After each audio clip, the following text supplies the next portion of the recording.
So I'm going to take a quick second here before the recorded program of Arthur Lenk this evening and apologize for the audio quality. It's not exactly up to par, but it is very good. The interview is very well done. Sorry for the poor audio quality at moments. I think you can hear most of it if you listen closely. So just imagine you're listening to your local AM affiliate tonight and enjoy that, plus some stuff that I wanted to get off my chest. It's a powerful show tonight, talking diplomacy and some stuff that I've had on my mind. So I want to thank everybody for joining me for the Malliard Report. I'm looking forward to it, but first I got to remind everybody the views and opinions of this show are those of the host and guests and do not represent any sponsors or affiliates or anybody else. My guest is, I'm so excited, is it ambassador or former ambassador? Does ambassador stay with you, or does it become former ambassador? It's your choice. It's your choice. I'm happy to be Arthur. Yeah, well, Arthur Lenk joins us again. How have you been? I mean, it's been a minute since we've talked. So how have you been through the big picture, and then we'll start breaking it down. How are you doing this afternoon? I'm great. I just got back from the beach. I'm now sitting out on my veranda, looking out towards the Mediterranean Sea. I got nothing to complain about. Sounds much better than sitting here looking out well, it's a nice hill in western Pennsylvania, but, nevertheless, it's not quite the beach or the Mediterranean Sea.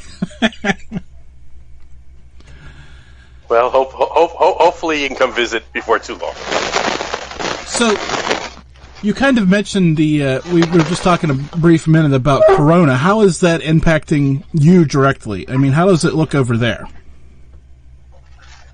Well, it's interesting that Israel started off in March and April really well. We did a tight close down. Everybody listened and followed, and the government was quick off the bat. And that got us to like the end of April, and we were, and our politicians were bragging that leaders were calling them from all over the world, and they were world beaters. And at the end of April, beginning of May, Israel reopened, but did it too fast. It opened schools, people went to bars. In fact, Prime Minister even infamously said on TV, "Go out, have a good time, have a beer." Meaning it's over, right? But obviously we all know it wasn't over, and Israel's numbers in what's known here as the second wave shut up in May and in June, and our hospitals are fine. Our fatalities are low. Our population is much younger than in other places, and but our numbers are high, and I think that the Prime Minister isn't bragging about leaders from all over the world calling him, asking for advice, as if we're New Zealand or Norway. Yeah, it is interesting to watch and see how it transpires. I mean, we're getting ready to go back to school here, and there's a lot of angst, I guess is the good word to put it on it, as we're trying to figure out how to deal with that. I mean, so I guess we'll just see how it goes. I mean, there's no right answer at this point. No, well, the truth is it seems like there's almost only wrong answers, other than the real basics of socially distance and wear masks and be smart. And it's it's not fake. It's not just the flu. It's serious, and hopefully sometime soon some smart scientists are gonna come up with a treatment or a vaccine, and we're gonna get past it. I think we're getting closer to that. Have you heard? I mean, I know the Israel over there is known for their pharmaceutical companies. Have you heard that they're getting close? I mean, I guess the Russians have one they're testing, but it doesn't seem to be going so hot from what I'm reading. Well, I think that was just almost like a political contest that Putin wanted to be able to say, we did it before the Americans were able to do it. And it was obvious, though, that it was fake, in that they did it by testing it on like 100 people. But you can't test it on like 100 people. You have to test it on 100,000 people. And there's a history of how vaccines are developed.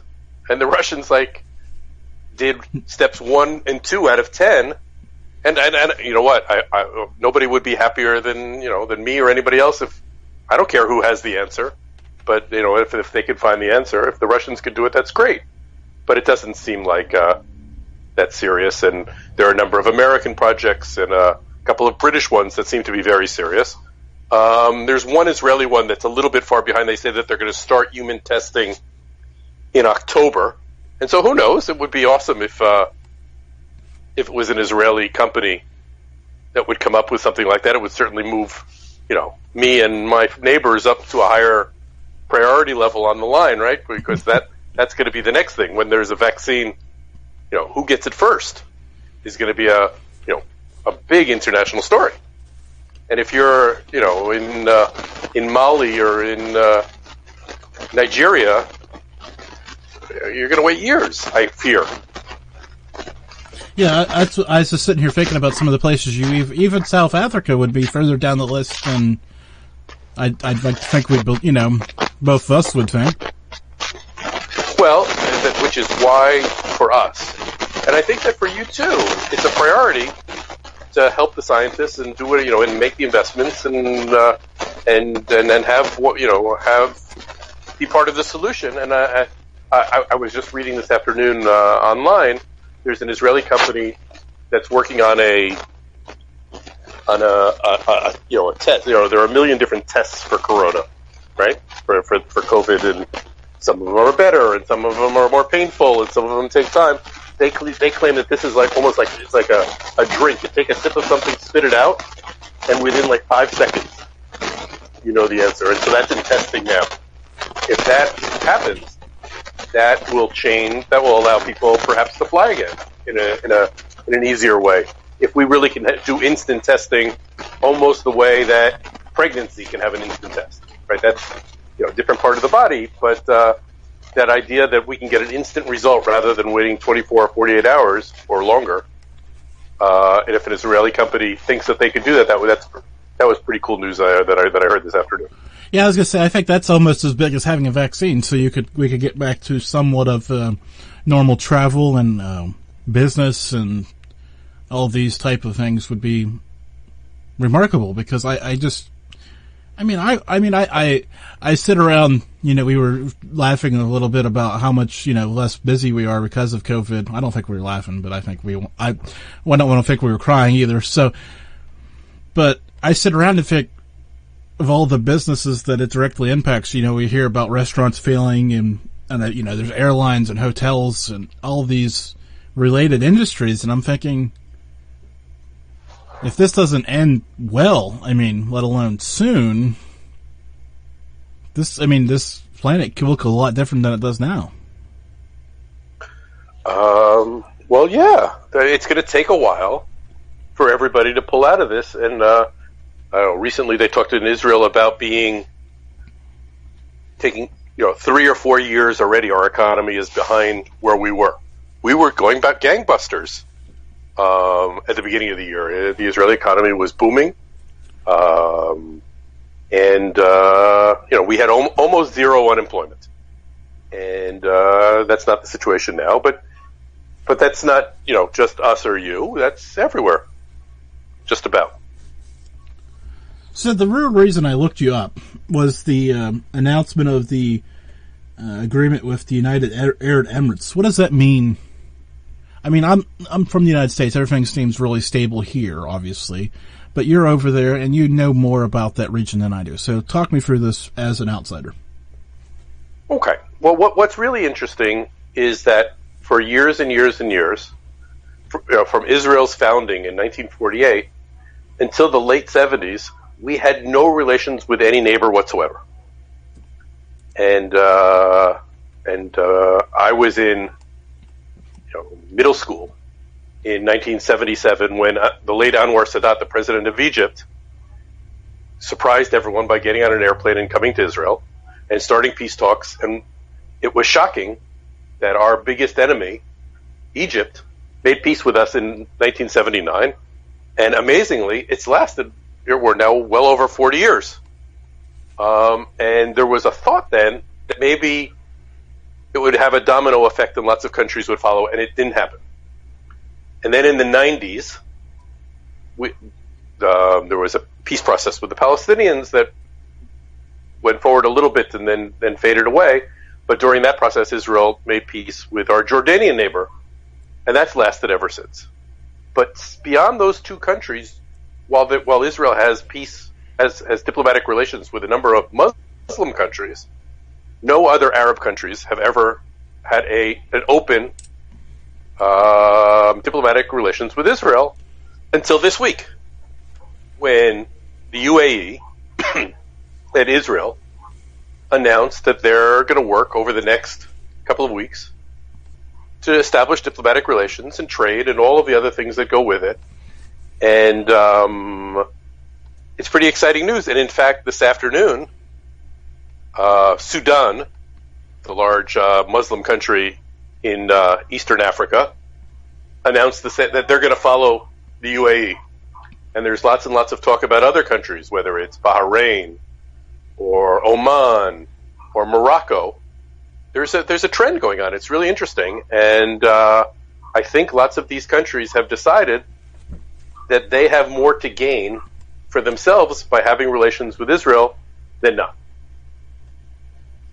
Yeah, as I sit here thinking, it comes from must be nice to hear that all these discussions are at least moving forward after kind of being at a stalemate for a number of years. Yeah, well, one of the things that's interesting about Israel is while we're in the Middle East, right? We're on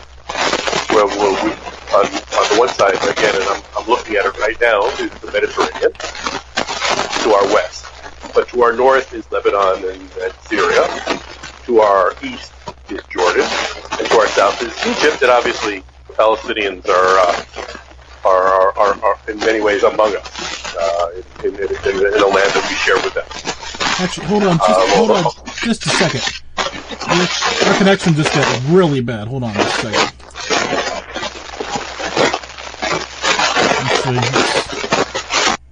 Let's try bringing him back here in a second. Oh boy, I'm sorry. It's been a little rough, but that just got really bad. So let's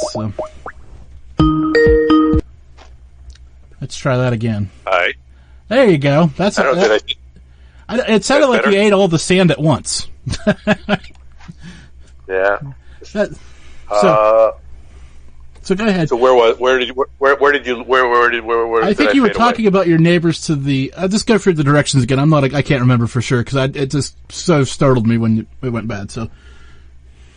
Okay, so Israel has the Mediterranean to our west, and Lebanon and Syria to our north, Jordan to our east, Egypt to our south, and the Palestinians are together with us west of the Jordan River. And although they're not independent, they're a neighbor as well. And so we have diplomatic relations with two of our neighbors, but none of the rest of the Arab world. And we were used to it. And so Israel felt in many ways like an island. Like, for example, in sports, we play sports in Europe, in the European leagues for soccer, or for basketball, or for whatever. When we travel or do business, the first place is Europe for us to look. And not necessarily to our neighbors for a million reasons, but one of them is that they didn't want to. They decided that until Israel and the Palestinians would make peace, they were not going to have open diplomatic relations with us. And what's interesting is the trend that's happening right now, this week, and there's been talk of this for years and years, but it's just happened now, and we can talk about why, but it has happened just now, is that the United Arab Emirates, which is a country that has very, very close relations with the United States also, just like Israel, said, do you know what? We have an interest in talking directly to the Israelis, just like we do with most countries in the world. And there are benefits for us, for the people who live in Abu Dhabi and Dubai, to be able to do business, to be able to travel, to be able to interact with Israel publicly. And if we disagree on this issue or that, like every other country, we could talk about it. It sounds simple and straightforward, but it hasn't happened in this neighborhood for over 70 years until this week. It sounds so simple and straightforward to have a relationship with people, well, especially your neighbors, but I guess even like a microcosm of society today, we don't necessarily know who lives beside us. Well, except though that most countries have interactions with most countries. But Israel, because of its unique history, didn't have a relationship with most of our neighbors for most of our existence. Had a number of wars, and we won them all. And I think that some of those countries came to the conclusion, we're not going to be able to beat them by war. Let's interact with them through peace. And it's something that we Israeli diplomats have been speaking for years and years and years and years. And many times throughout my diplomatic career of 25 years in public service, I tried, sometimes more, sometimes less, to interact with some diplomats from countries that didn't have a relationship with Israel. Some were more forthcoming and some were less. But it's really, really interesting to see this, the Emirates from the Gulf, which is a significant distance from here, saying we've got core interests that match Israel, that we have things, whether it's trade. Like, for example, the country that Israel is most concerned about in war and peace is Iran. The same is true for the UAE. They have really, really tough security concerns, and they're much closer to Iran than we are. And so they've come to the conclusion, as have other countries. Saudi Arabia is another one that may come along the way in the idea of not that we love each other, but we have a shared enemy in a way. And that shared threat perception causes alliances and friendship and common cause. It's funny. So it's interesting. I had Iran on my notes because I was wondering if there was, because it seems, with the current president that we've issued forward with North Korea, but I have not heard Iran as much in the news as I had as before. How's that looking? Well, Iran continues to be the only, right, there are 193 countries in the UN, right, 193 countries in the world. It's the only one that calls for the destruction of another member of the UN. Right, think about that, right? America and China don't get along, but nobody in America is saying that there shouldn't be China, or vice versa, or you don't have any, or again, the whole saga with North Korea, but nobody's calling for the destruction of one side or the other. But Iran has that view on Israel, and it has an expansionist, aggressive, threatening policy regarding lots of its neighbors, regarding the Gulf states, regarding Saudi Arabia, regarding Azerbaijan to its north, regarding India, regarding a lot of countries. Certainly it's connected to Hezbollah in Syria and in Lebanon, and it's a threat to our region. And so there's a growing alliance of countries who see Iran as a threat and are coming together. And interestingly, Israel, the Gulf states, and Saudi Arabia are see eye to eye on these sort of things. So as a whole, besides Iran, do you think the whole Middle East is more settled today than it was when you started 20-some years ago? No, I would not say that. Middle East is broken. Right? Here, Iraq is broken. You guys did that. Yeah. In a certain way, right? Well, we did for sure. We lit the fire without a clue how to put it out. Well, and eventually just left, but Iraq is a mess. Syria has had a civil war,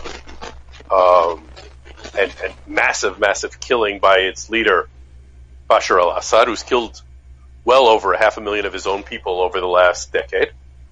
Lebanon, right? We saw the tragedy that happened there just last week with the awful explosion that happened in Beirut, but its economy is in tatters.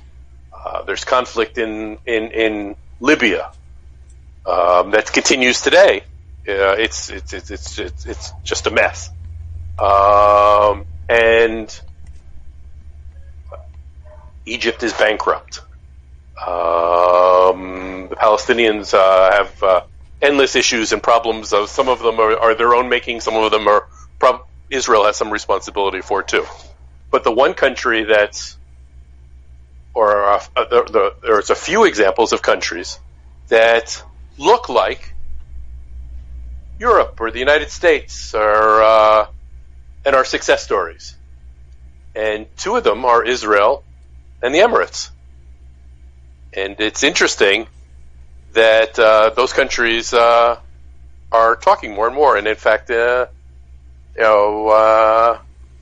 people are planning on coming to visit. There's no reason why citizens of the UAE won't want to come to visit the holy places in Jerusalem, right? It's Jerusalem is is holy for Jews and for Christians and for Muslims, and there's no reason why Israeli businessmen and tourists won't want to go to Dubai and to see all of the flash and almost Las Vegas kind of lifestyle that exists there.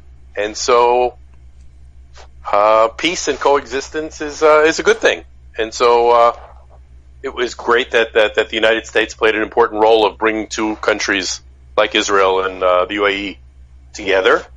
And I think that the American government deserves lots of, it hasn't had a lot of successes in foreign affairs in recent years, but this one looks like a good one. Yeah, so speaking of the United States, I've got to ask. I mean, we've got an election here in a couple months. How is that being viewed over there? Because I think it's a nasty mess here. Sure. Well, we're following it closely. One of the good things about Israel, one of the things we're lucky about, is for the most part, despite the efforts of certain people, Israel is a bipartisan issue in the United States. That we are not aligned per se, although some people are, but for the most part we're not, to the Democrats or the Republicans.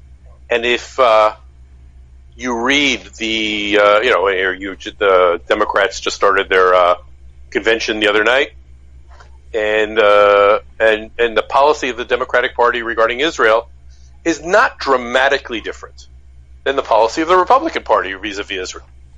And that alliance has stood the test of time for since the 50s, or since 1948, when President Truman recognized the state of Israel 8 minutes or so after we declared independence, and through Democratic governments and Republican governments, the relationship and shared values between Israel and the United States has stayed strong.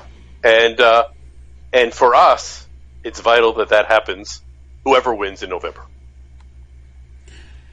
Yeah, it seems they're a lot closer on your policy than they are on any of ours, which scares me. Well, I wonder if this is just a moment in history. I hope that whether it's social media or this tension of our time is emphasizing our differences. But I think we feel lots of that in Israel too, that of tensions and in teams. But I think that if we would dig deeper and if we would have leaders who look for our commonalities rather than our differences, and I'm not speaking about, one country or the other. I'm speaking actually about both Israel and the United States, hoping for a leadership that says, I represent all of our people, and something like COVID, we're in this together. It's COVID doesn't care who you voted for in the primaries or who you're going to vote for in November. If you go hang out in a crowded bar, then guess what? COVID's going to come after you. It doesn't care your politics. Yeah, it is an interesting phenomenon to watch the dynamics play on social media, is what I'm thinking. Yeah. I mean, because everybody gets so loud. I'm sure you see it because you're on there. I don't know how many of those people were loud 50 years ago. Well, you're right. Well, everybody didn't have an outlet to have a podcast or to have tens of thousands of followers on social media. And if a random person living in Netanya or in Pennsylvania had a point of view, well, you can bug your neighbor, but you couldn't automatically chat across the globe, or here that we're talking the way we are for free, right? Yeah. With a perfect connection, it's pretty cool. But it brings a dangerous side too, that people can come and find you from wherever, and and yell and scream and be nasty. But that's 2020 for better or for worse. Yeah, I was gonna say 2020 is like the microcosm. I hope you're right. I just hope it's a moment of time, and we get back to some level of sanity. I'm not sure we'll ever get back to where we were, but I guess the toothpaste is out of the tube. Well, and I wonder, and I'm asking this about us as much as I would ask this about you. When would you say, pick a time that everybody got along, that America or Israel or almost anywhere else worked for everybody? Oh, it never has. That's the great thing. I mean, well, that's one of the things I think that we're learning now with this current round of protests in the United States and in other places too, that this false nostalgia for the 60s or the 50s or the 70s or whatever it was, well, if you were, a white male, then the world was great for you. But if you were anybody else, it was a lot more complicated, and I think that more of us are realizing that it was more complicated, and I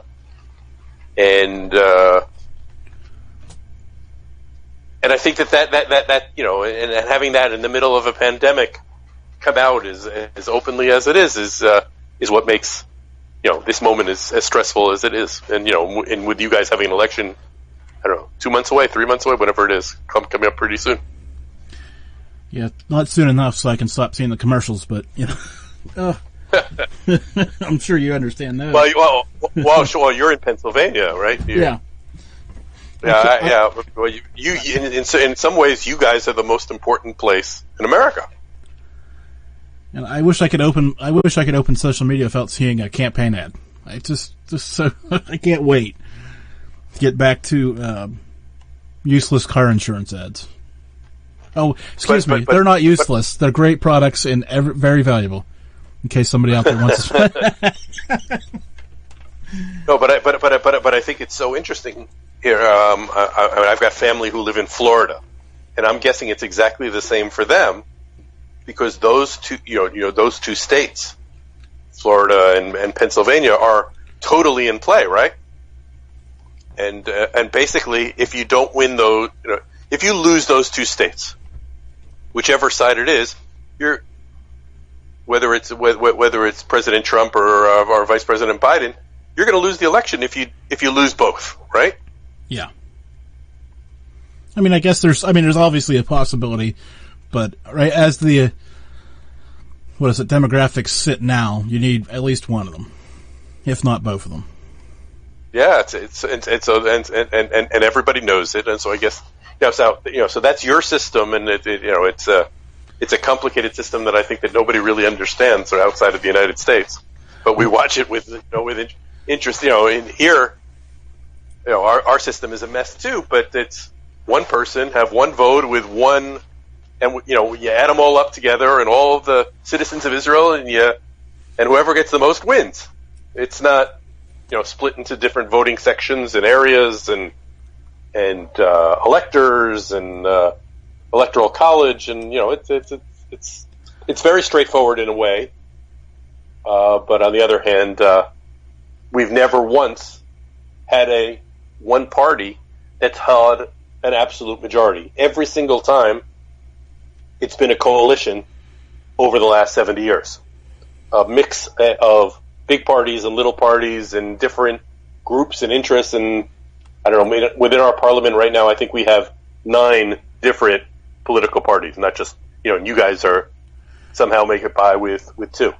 Yeah, I wish we had more. We do have more, but there's the 2 that win, I guess is the nice way to put it, right? I mean, there are other people out there, the Green Party. Some people claim I'm an independent, but I don't know what that gets me besides, a little freedom of choice when it comes to making character decisions based on people, I mean, it's not like there's a great wave of independent candidates out there to vote for.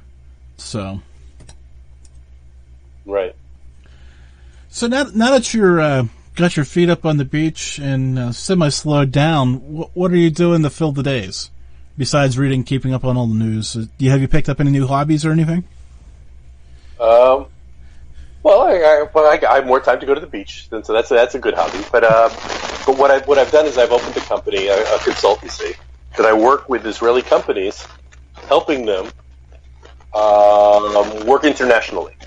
That the kind of stuff that I did as a diplomat over the years in helping promote Israeli export and trade, I'm now doing in private business, and and it's not surprising, and it totally makes sense that most of my business is in Azerbaijan and in South Africa, 2 countries that I was ambassador in, and so I have connections and friends and understand the systems in those countries, and it's pretty interesting. The problem, of course, is the business model is to find an opportunity and take Israeli business people to South Africa or Azerbaijan and introduce them to people there.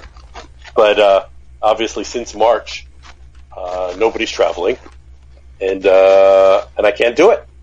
But me, like everybody else in the world, is waiting this out and doing lots of Zoom calls and conversations and hoping and planning for hopefully a time pretty soon that I can get back to Johannesburg and to Baku. I was thinking the other day, and now this is right upon your doorstep, because you're going to have to answer this question. The world is smaller, that we've already referenced this. The world is smaller than it ever has been. And it seems in theory, right, because we're talking internationally, to do international business, but at the same token, we mentioned doing podcasts. There's 1 million podcasts now. So, well, the door is open to everybody.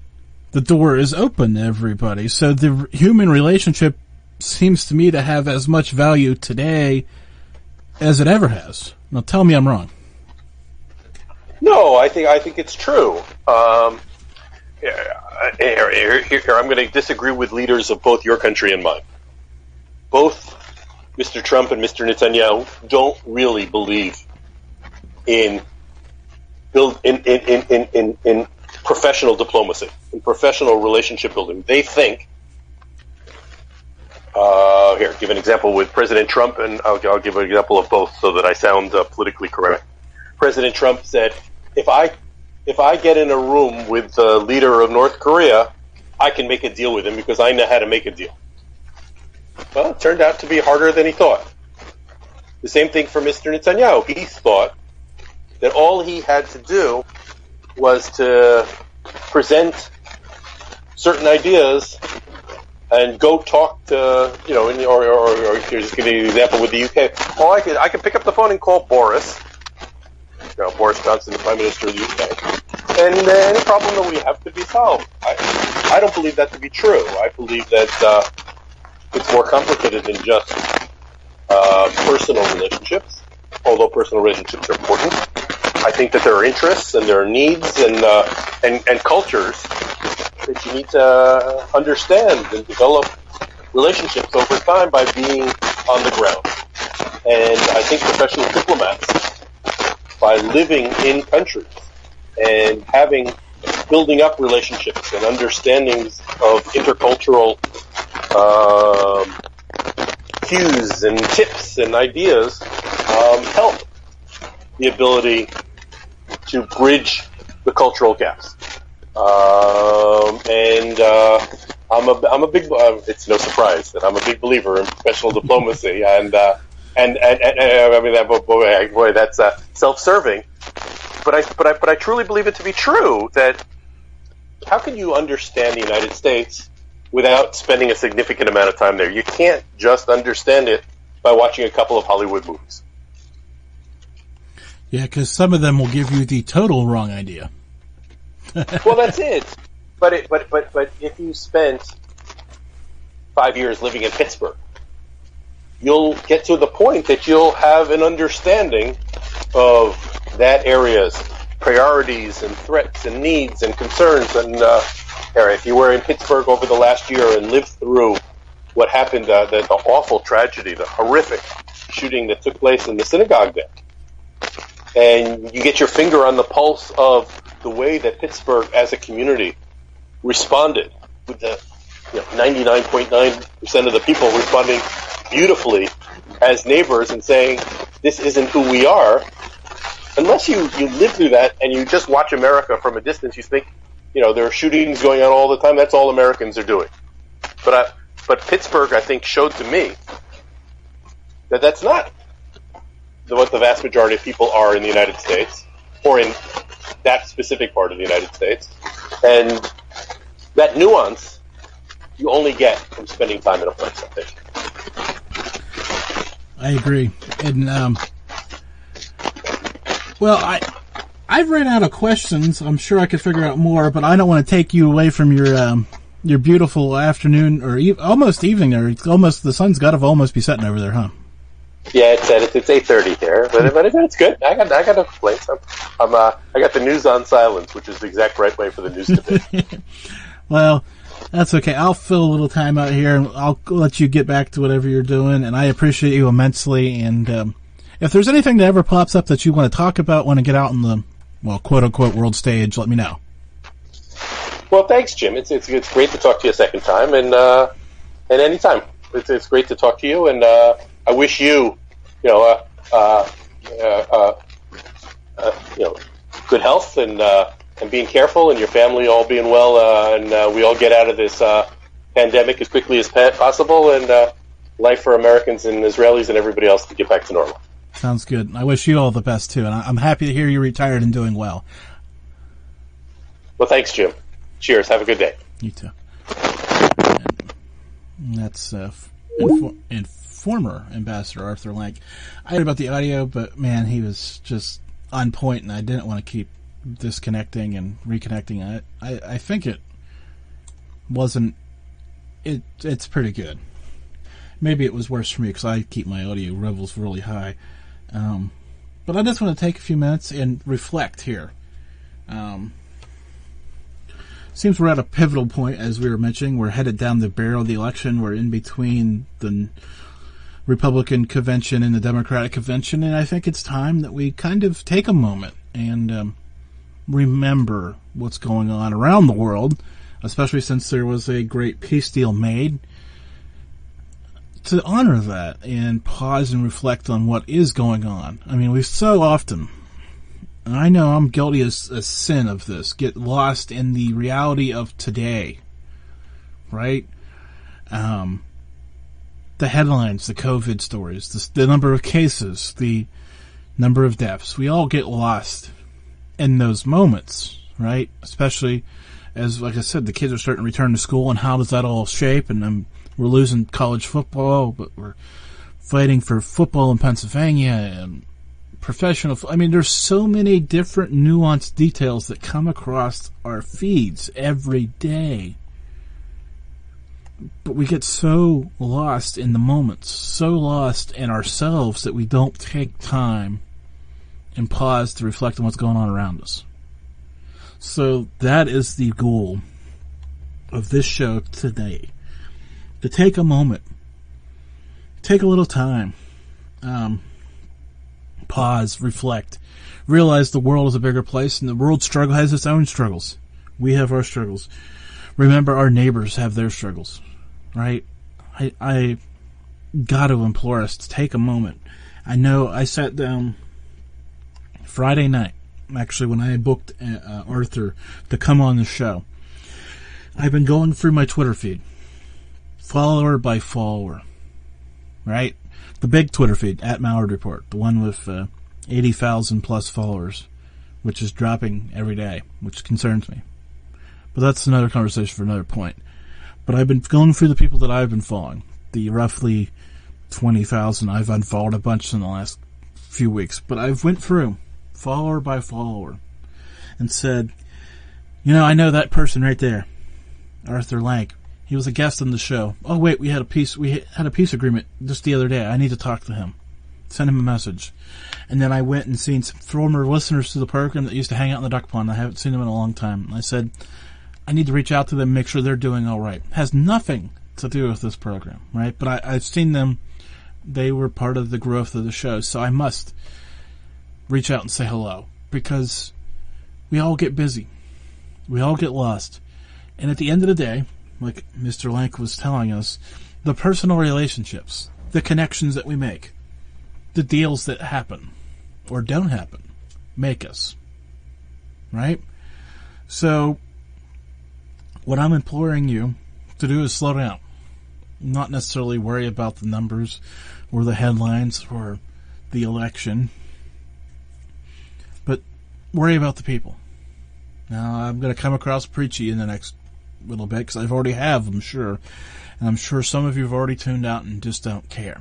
So for those who are left, those who see this, those who understand the big picture, those who understand how this show operates, how do we go forward and make this better? That is the question.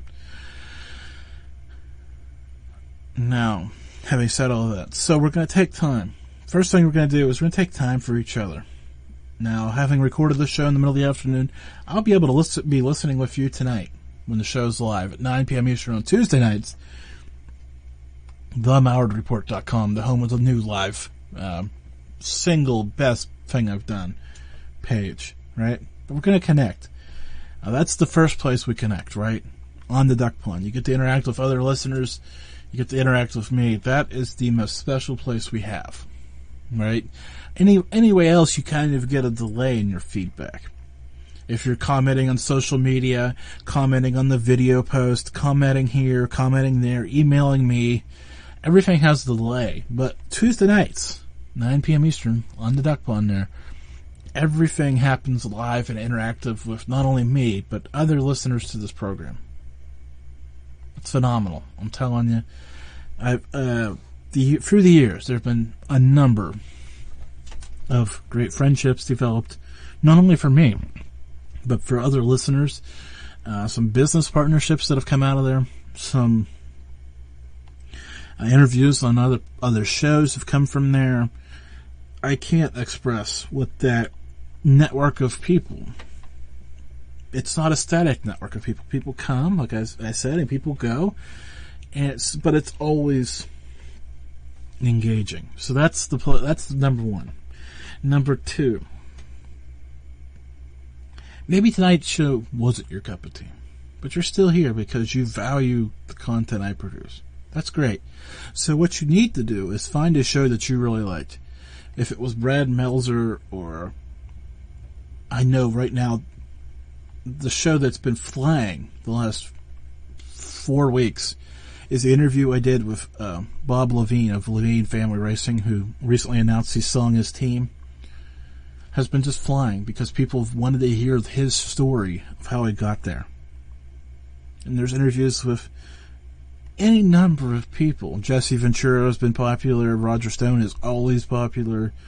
There's other people like Jude Mora who wrote a book about being a man with autism. May not be as popular, but those people who are going and seeking it and sharing it are sharing the power of the moment. Right? And I appreciate everybody that shares each and every one of these shows. But the direct share, the personalized share, does more for this show than I can do. I don't know if you realize your power on the end of this. The other end of this. Well, I have the great power of the microphone and the responsibility to bring you solid content. I don't know if you realize your responsibility. Or, no, I don't want to say responsibility. Your potential benefit to the greater good of the show. Now, obviously, I could just go out and create a Patreon account or a private membership or whatever. There's any number of these membership things, and I could just say, hey, if you feel the benefit, if you just want to directly pay for it, you can do that. Which is great, right? Because I could pay the server bills, I could pay all these things and keep the show going. Which would be great because, well, this all costs money. But I'm not sitting here saying that's what I'm going to do. I'm going to sit here and tell you what I need you to do is keep the energy going. COVID has killed a lot of businesses, right? And made financial ruins for a lot of people. But yet, the number of people out there sitting there saying, oh, we need money to keep this going is astronomical right now. And I'm not sitting here telling you that. I'm sitting here telling you I need you to push the content. Push what I believe in. What I've built for you. Now I want you to go out and take it. Take it to your friends. Take it to your coworkers. Take it to people who haven't heard it. Now, I know every week isn't for everybody. And that frustrates so many people. But there are so many people that enjoy the ups and the downs and the lefts and the rights. Because it's original. Natural. Dare I even say organic. Because it's my journey for your life that I'm on.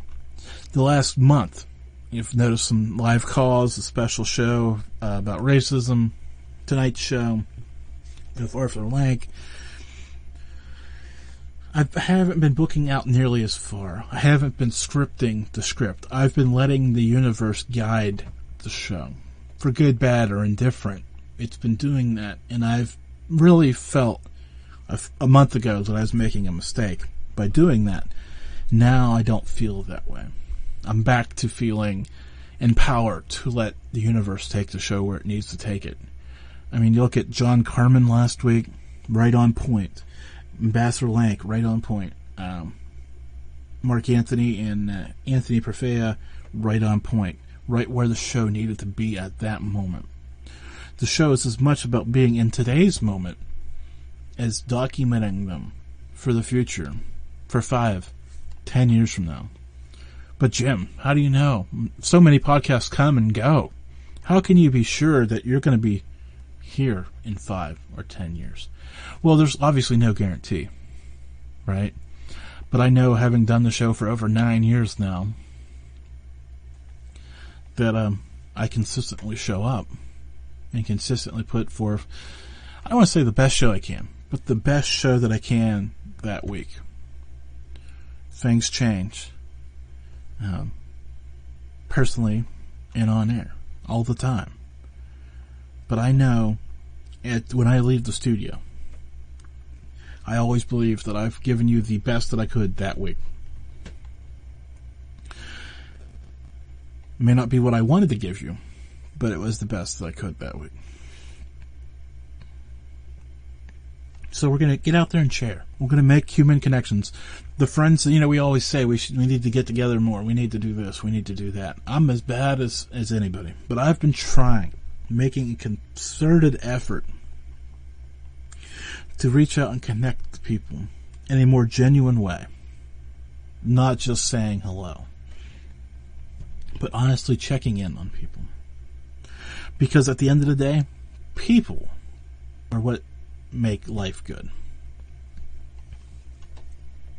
Is that fair? Can you all follow that? I hope I'm not losing everybody at this point.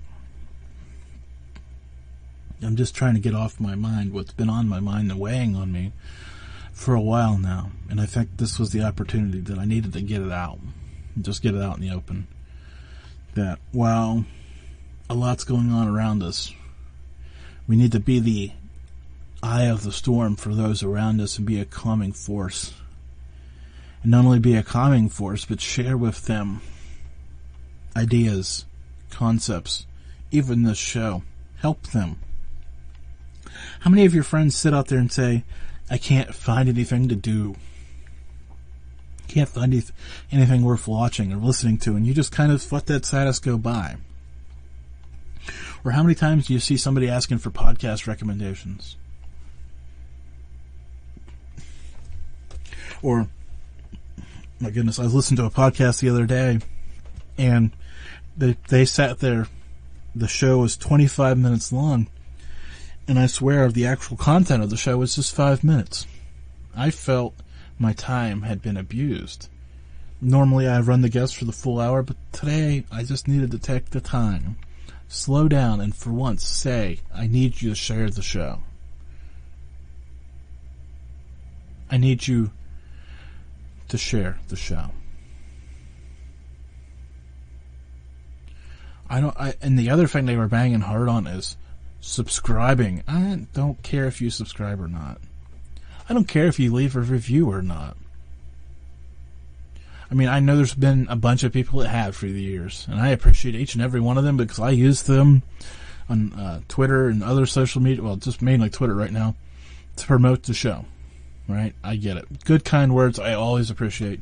If you hate the show, I appreciate that too.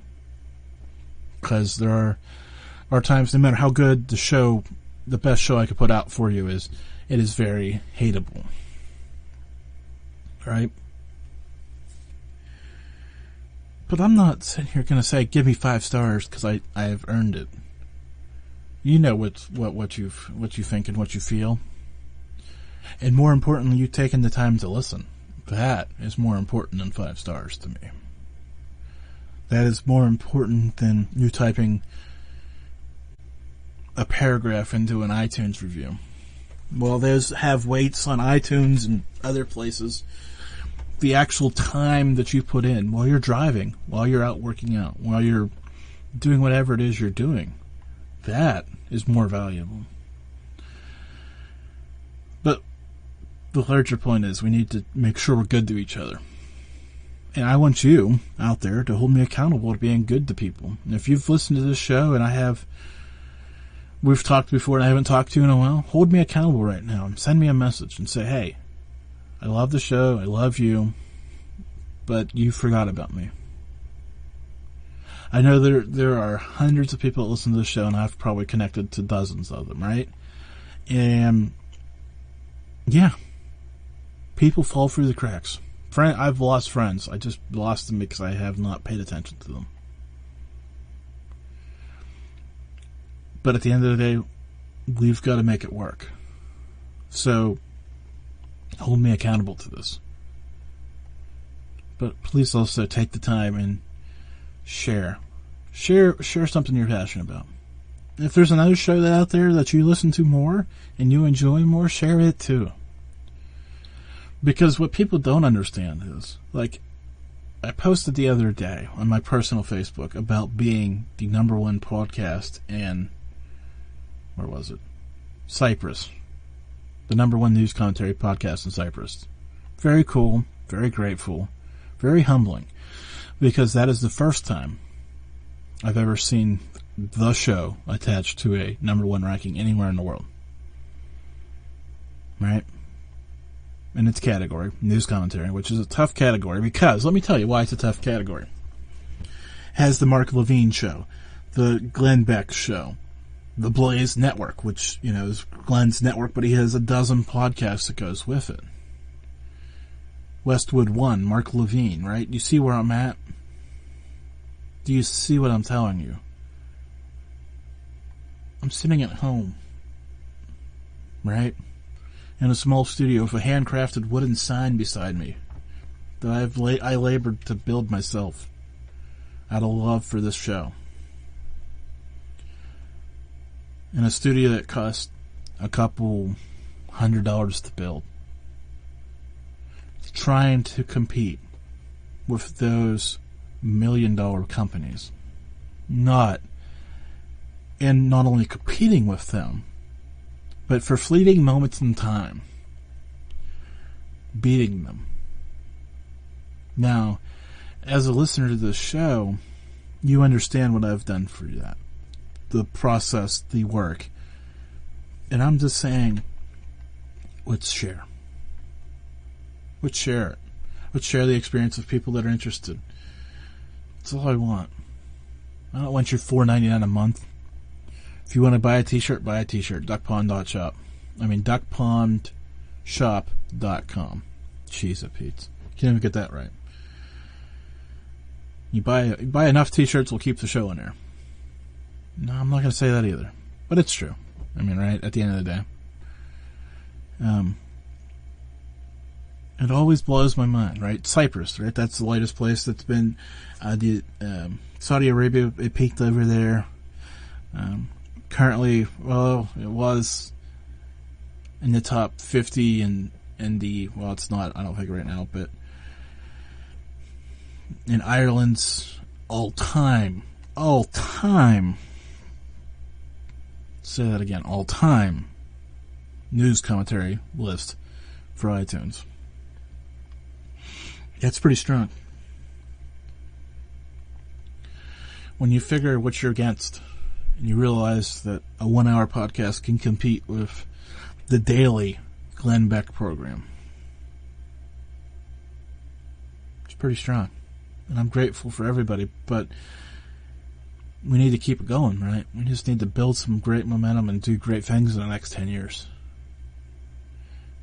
We've done great work in this last 10, but the next 10, much more important. And for those of you who are sharp listeners to the program, know I have a birthday coming up. The 27th. It's a weird birthday for me, to be honest. The number. And I'm not going to get into why. It's not a milestone birthday. It's just a weird number for me personally. So, here's that update. I don't know what else you want to know, but I just really, truly want to thank you all for sharing and doing what you've done to this point. But we need to get back to the personal relationships and the personal building of it all. That's where this is all going to take off and be driven to unbelievable heights. And there's other things I need. I need to get the intro music done. I need to get the liners done. I need a lot of things, but right now I just need some momentum. I need you to share. That's what we need. That's where we're at in the world. Taking care of each other, I hope. One show at a time. So, we'll give you the hard sell here. If you haven't subscribed, go ahead and subscribe. If that's, that way you don't lose me, I guess. For whatever that's worth. I've seen YouTube might be ending notification emails, so I don't know. Whatever. That's the other thing, right? That's why I'd rather you come over and subscribe to my newsletter, at least then I have some control of how often it goes out. Social media is great when it works. Of course, 1 out of 10 posts gets seen, it seems like, so... It's just the big companies are fighting us. And I need you to help me fight back. And I'm not saying that from a censorship point of view or anything else. I'm just saying that from a very real and honest place today. Alright, my friends. It's been fun getting some things off my chest. I hope you come back next week, Tuesday, 9 p.m. Eastern, live for the next Malliard Report. If not, come back the following week. I'll probably be here, trucking away at it, 1 week at a time. Just as it has been for it's been over 9 years now, 1 week at a time. So, just wanted to say that, and I hope you all stay healthy and stay well, and Enjoy the ride and connect with each other, because that's where it all is.